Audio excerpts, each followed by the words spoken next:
Wadahi jiwa kompetitif pelajar Entertainment District Cup hadir dengan kompetisi olahraga antar pelajar di kawasan PIK 2 Tangerang. Diikuti lebih dari 700 pelajar setingkat SMP dan SMA, event bertema The Biggest Offline School Tournament mempertandingkan 8 cabang olahraga dari 13 hingga 25 April.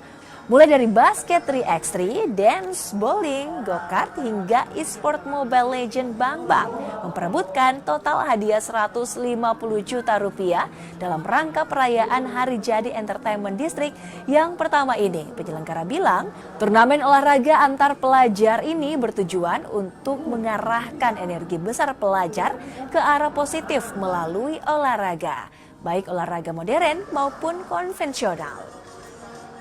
Terutama yang pasti kita mau mengenalkan sports itu sangat baik ya untuk masa sekarang ya. Terutama kita kan punya go-kart, itu kan juga suatu hal yang baru lah untuk di kalangan sekolah-sekolah melihat ini sebagai suatu sports gitu loh. Seperti Mobile Legends ya, karena kita tahu juga Mobile Legends itu pamornya lagi naik banget ya, dan semua orang juga sekarang mainnya Mobile Legends seperti itu. Jadi ya kita buka lah untuk sekolah-sekolah ini competition di sini.